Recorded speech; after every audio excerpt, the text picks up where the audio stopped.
Welcome back to Old School Sports and our Out of the Park Baseball 25 series, Can We Save the Oakland A's? And we are just getting the 2027 to 2028 offseason underway. It's 72 and 90. We unfortunately just completed our worst season as general manager of the Oakland A's. So we have not made significant progress in the 4 years that we've been in charge. I do feel like we are building up our farm system, and I feel like we've signed some guys in our organization to pretty decent contracts, but at some point it's going to have to start converting into results on the field, and thus far, unfortunately, it has not. We have done a couple of interesting things, I think, over the last couple of days since our last episode as we've been getting ready to tackle this offseason a bit more aggressively. We've made 3 trades so far. We traded Akil Baddoo and pitcher Cade Cavalli for the older Kyle Bradish. Not as exciting as you might think it is. He is not a star in this game by any stretch of the imagination, but he is a competent major league pitcher who has ground ball tendencies, a ground baller pitcher type. Talked about this with Samuel Overend in response to a recent episode, and I think that adding more ground ball pitchers into our organization to take advantage of our strong infield defense is probably something I'm going to focus on more. Over the first few years of this playthrough, I've just been happy to sign anybody or trade for anybody who I didn't think was a complete disaster, but that has led to some fly ball pitchers who are pretty mediocre, who have given up a decent amount of home runs. So didn't have to give up too much to bring him on board. Not a revolutionary deal, but one that could help. Similarly, we also dealt Tyler Mahle, who we had a team option on, and Dane Dunning for Kenyon Middleton. Very similar profile to Bradish, a guy in his 30s, ground ball pitcher, ground baller pitcher type. Should be a competent-ish reliever for us out of the bullpen. Neither of these guys are going to be long-term commitments, but we really didn't get rid of anyone who was a big part of our future either. And then the final trade is the one that I think has the most potential to help us for a few seasons. We traded away J.P. Sears, who was an all-star for us just a year ago, but was disastrous this year, ended up getting pulled out of the rotation towards the end of the year, and he's set to make almost $5 million in arbitration next year with the deals for Bradish and Middleton. Felt like we could definitely move on from Sears as a potential 4th or 5th starter or a guy who could fill in the event that we needed pitcher because of injuries or ineffectiveness. Also traded away the minor league right-handed pitcher Luis Rivas, and we picked up Hunter Goodman from the Toronto organization. He's a guy who's been around league average offensively, but I think he's been a bit miscast as someone who the Blue Jays were playing more frequently than I would intend to. If we have to play him against right-handed pitching, we will. But I think he can be a pretty interesting asset for us against left-handed pitching, where we have struggled at times over these past 4 years. Not a revolutionary player for us, and he's already into his arbitration years, so we made an offer to him to bring him back.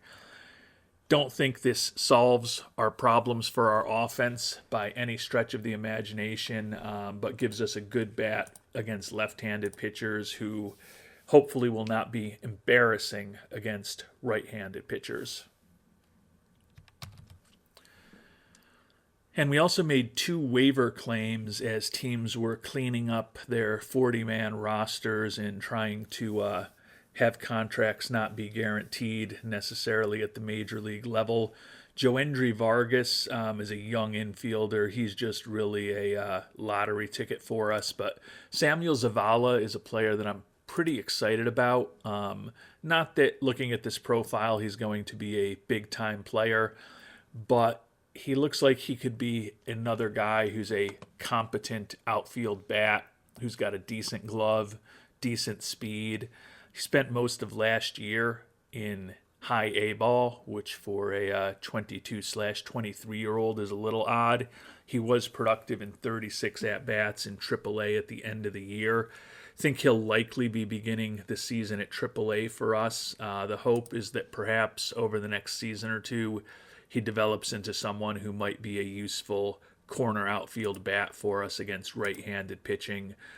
Quite honestly, perhaps the type of guy that we could be platooning with Goodman for a year or two and hopefully generating decent offense at a pretty cheap price out of a corner outfield spot. So I don't think any of these deals are going to move the needle particularly, but when you put them all together, I think it's a good start to the offseason. Unfortunately, the fans were not pleased that Tyler Mahle left after a 5.40 ERA and 20 home runs allowed in 100 innings. I don't know what that says about the understanding of baseball of our fans, but they were disappointed to see him go. So even though he was only with us 1 year, hurts a tiny bit in terms of a 1-point hit to fan interest. So we started the offseason at 38 and we're already down to 37. That remains a goal of ownership, so we are moving in the wrong direction on that one. Had some thoughts from viewers as far as what we should potentially do in free agency this year. No clue who is really going to hit the market. But I have been kind of honing in on some names that will be a bit familiar. Fake Name noted that Eloy Jimenez, Ketel Marte, Cedric Mullins, and Jesus Sanchez are all guys who could potentially help us get a little more production out of a corner outfield spot, and completely agree with him.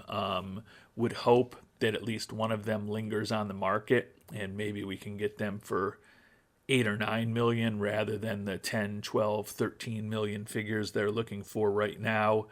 I don't think we're going to be huge players in free agency, and I do tend to think if we sign one of these guys to a deal, it's going to be relatively short term, not big bucks, and some team options to give us some outs.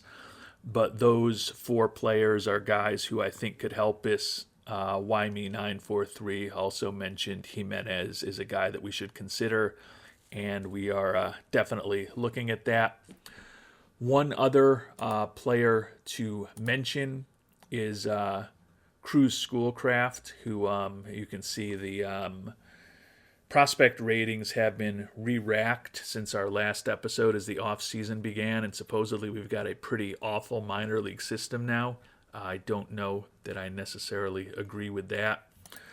But Bald Sherlock brought up that Cruz Schoolcraft, who we picked 10th overall in 2025, has been a bit of a disaster, both on the mound and at the plate. He noted particularly the disgusting strikeout totals in his career, where he has struck out almost 50% of the time over the course of his minor league career. He suggested probably trying to get something from him in trade, and I have been actually doing that coincidentally, so great minds think alike as we've been working on these deals. Not that any of the 3 players we traded for were significant enough that I would give up Cruz Schoolcraft for them, but as I've been trying to put together deals for players who may be more meaningful to our organization over time, I have been more than willing to include Cruz Schoolcraft in those. Unfortunately, it doesn't seem like he has a ton of trade value right now. Trade value may not get any better but we are rolling the dice on him one last time, probably in the development lab this year. So we have him in as a youngster to work on that control as a pitcher. We just as easily could have had him work on his ability to not strike out as a hitter, but one thing at a time. Couple of other youngsters, Duncan Marston, who we picked 4th overall a few years ago, working on the movement on his pitches. He has given up a sickly number of home runs in the minor leagues and is going to need to fix that. Honestly, if these programs aren't successful and Marston and Schoolcraft aren't more effective on the field in 2028 than they have been in the early stages of their careers, it's probably time to perhaps admit that those guys just aren't going to work out. One other minor leaguer who's going to be in our development lab, that's the IAFA signing, Bertrand the Dominator Albrighton. Love everything about him except for his fragility, so we put him into a strength and conditioning program. Similarly, the fragile Mason Miller and the fragile Brian Rincon, also in strength and conditioning programs. Center fielder Luis Lara, we're working on base running fundamentals. We're going to likely put him through a series of easier programs this offseason. And then shortstop Cameron Cawley working on his gap power. And Bubba Chandler, the now 25-year-old pitcher we picked up before the trade deadline, working on secondary pitch improvement, which hopefully will help improve his stuff going forward. And we've traded away a few arbitration-eligible players, or as I noted in the case of Male, a player where we had a team option, and don't really love our arbitration-eligible players this year. We've made offers to Bubba Chandler, Daryl Hernandez, and Hunter Goodman to bring them back. Everybody else who's arbitration-eligible, though, we don't intend to make an offer to. We have been shopping all of those players as part of the deals that we executed on and part of some other deals that we haven't been able to make work. And unfortunately, none of those players have any particular value at this point. We have also made an offer to Domingo Herman, 3-year deal, the last 2 being team options. Another guy who could be in the mix to be at the back end of our rotation, or more likely a swing arm for us out of the bullpen for a season or 2 perhaps. And with that, we're all caught up with what I've been doing offline, as I said, over the last couple of days since the last episode. We're going to continue trying to shop some of those arbitration-eligible players, look for some additional guys in trade over the next couple of weeks as we approach arbitration and free agency. But likely at this point, we'll have more money available than we think we do right now because, as I mentioned, several arbitration-eligible players who are still technically in the calculations for next year will likely not be with us in a couple of weeks. And one piece of good news mentioned that I'd made an offer to Bubba Chandler, who was arbitration eligible. Unlike the other arbitration eligible guys, we made a multi-year offer to Chandler, which he just accepted. He is in the development lab working on his off pitches. So hopefully he'll make some progress there, maybe end up with better stuff. Because he is, 25 years old, and over the course of his major league career, he's been a below average major leaguer thus far. He wasn't looking for crazy money. The hope is that he continues to improve the areas that we think he can improve. He does have high adaptability and work ethic. And then we've also got him into the development lab, as I said. So we're hoping this contract pays off. 7 years, $27 million. We do have team options for the larger years at the end of it, but we've basically bought out of all of his arbitration and the start of his free agency, and we've got the opportunity, if we like, to have 2 more of his free agency years being ours. So I think it was a pretty reasonable contract for us, all things considered. Not going to crush us if it goes bad. But again, the hope is that our scout is saying there's room for improvement. We've got him in the development lab. He's got some good personality traits. Hopefully, he'll be better than we think he can be when all is said and done, and this contract will end up being a nice value for us over the next several seasons. And Hunter Goodman, the new addition from the trade, also signed his deal again. In a perfect world, we're only going to be playing him against left-handed pitching, but he is a guy who is at least not an embarrassing bat against right-handed pitching. Over the course of his career, he's been a bit below average in terms of his WRC plus, about 11% below average against right-handed pitching, but he has been well above average against left-handed pitching, and that's why we intend to try to primarily use him in that kind of role. I mentioned that at times in this playthrough we have struggled against left-handed pitching. This past year was actually not that case. We somehow had a winning record against lefties, well below 500 against righties, but certainly bringing Goodman on board should help us hopefully remain somewhat successful against left-handed hurlers in 2028. And we've got the last two players that we've made offers to signed. So at this point, we don't intend to go to arbitration with anybody. Daryl Hernandez, who's going to be out for the beginning of the year, we signed him to a one-year extension. He will miss the beginning of next year in all probability. And then I mentioned that we gave Domingo Germán a similar contract to the one that we gave Tyler Mahle last offseason. A lot of control for us, $1.3 million this upcoming year, and then team options as he gets in his mid to late 30s after that. Don't necessarily think he'll be with us for the length of that contract, but he is a guy who last year was reasonably effective for us out of the bullpen. Still has a profile of someone who is a useful major league pitcher. In a perfect world, I don't think he'll be in our rotation. That is his expectation, although we did not promise him any such things.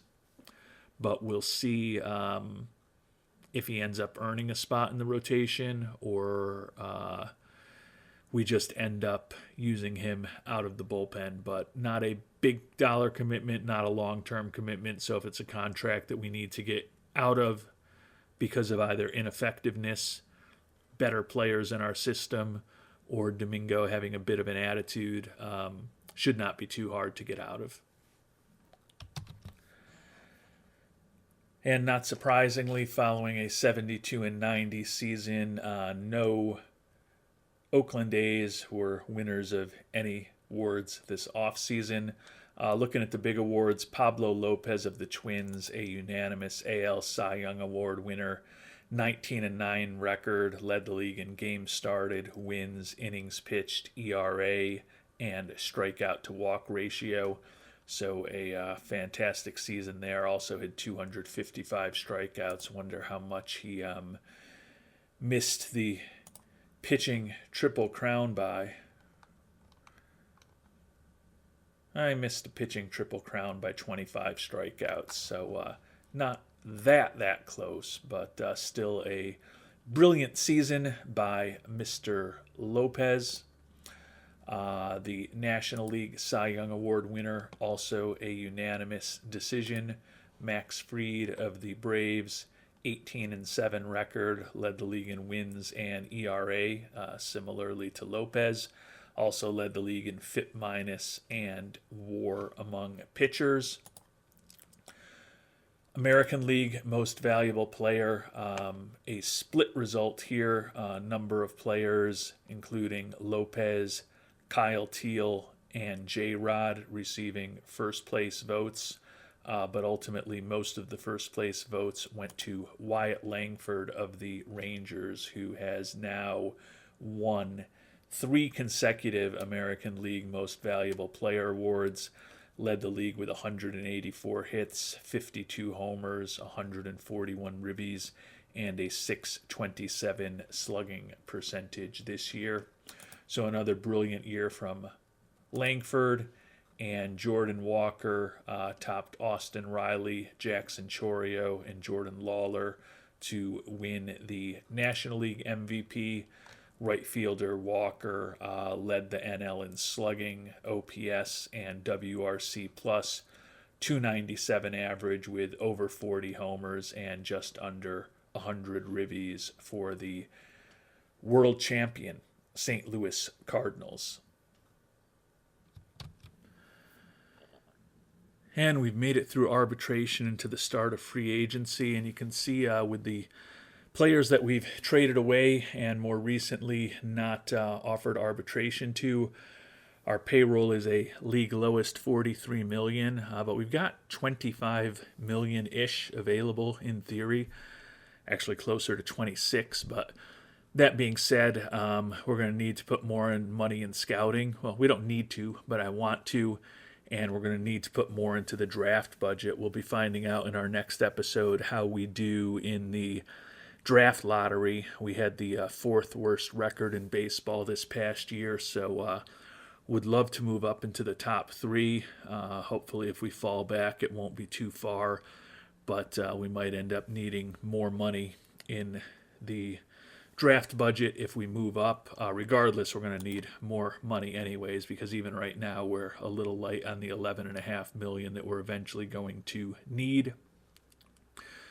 Take a look at what the free agent classes look like. First, we'll look at the international free agents, see if there's anyone who catches our interest on a very rough first glance.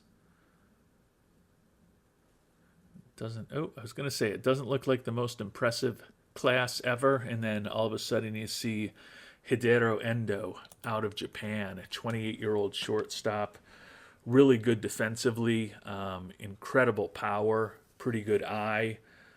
Question is his ability to make contact. Looking for about $10 million.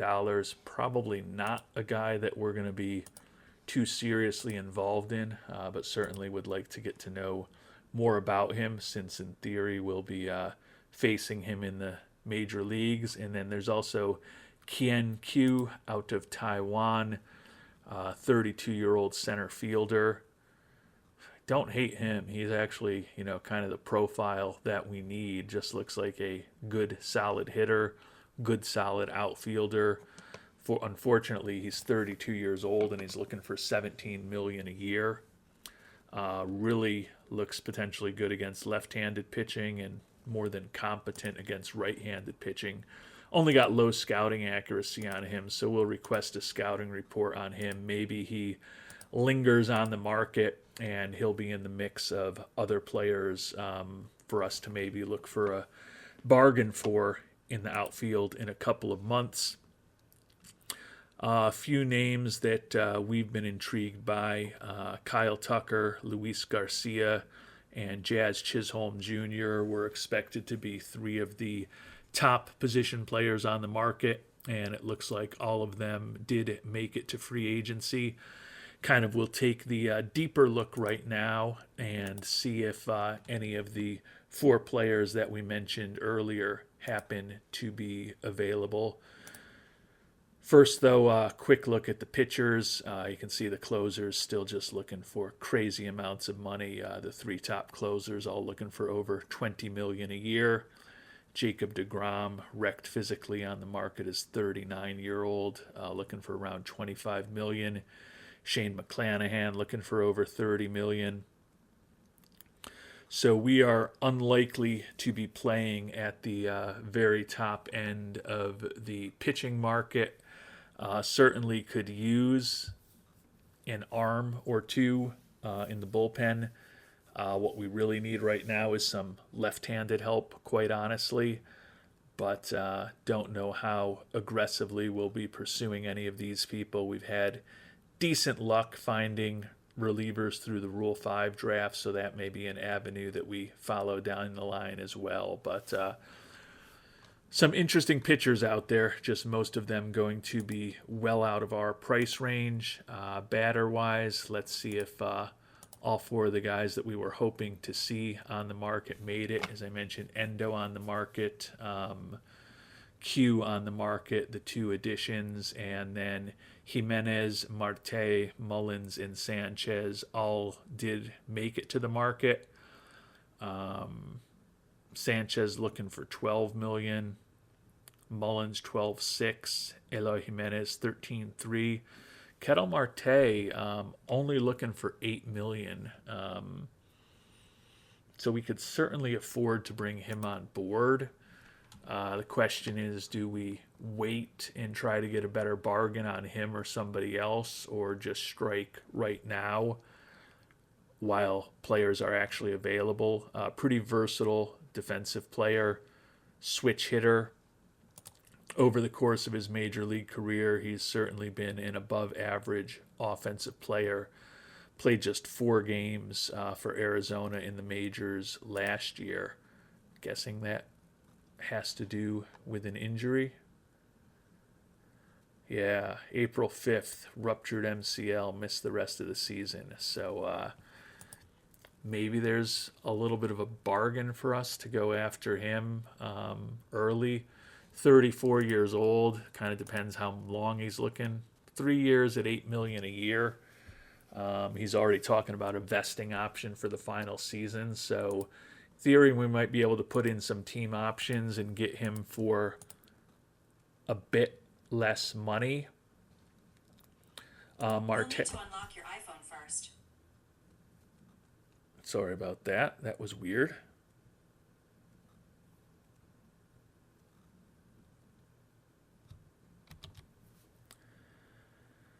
I don't ever use Siri or any voice-activated commands on my phone, so that was actually incredibly creepy that my phone just started talking to me. I must have said something in a certain way that my phone was monitoring, which is really creepy. But back to the free agents. Marte, switch hitter, a bit better against right-handers in terms of making contact and drawing walks, but a little more pop in the bat against left-handers in terms of his gap power and his home run power.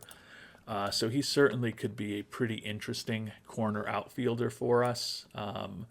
Would certainly help the offense. Jimenez, looking for the most money, right-handed hitter. Really good against lefties, pretty average against righties, but he is coming off of a nice year where he combined for 25 homers and 97 ribbies for the Yankees and Detroit. Not quite as strong defensively. Almost 31 years old, though, so he is definitely younger than Marte. Cedric Mullins, probably the best defensive player of this bunch with the 70 range, 65 error rating, pretty good speed. Solid left-handed bat. Don't love the fragility as far as his injury proneness. And over the course of his career, he's been a league average offensive player at this point, and he's been below league average for his late 20s and his early 30s now. So hard to imagine he's going to become a real productive offensive player at this point. I guess I should look at Jimenez and what he's done as well. More similar to Marte, he's been a well above average offensive player over the course of his career. And last but not least, Jesus Sanchez, 30 years, 50 days. So he's the youngest of this crew. Solid defensive outfielder. Solid, unspectacular, but solid bat. Looking at his ratings, you wouldn't want to play him against left-handed pitching, but looks pretty good against right-handed pitching. Over the course of his career, he's been an above-average offensive player. Against lefties, though, pretty brutal with a 58 WRC plus. Against righties, 119 WRC plus for the course of his career. So he could certainly be interesting as well.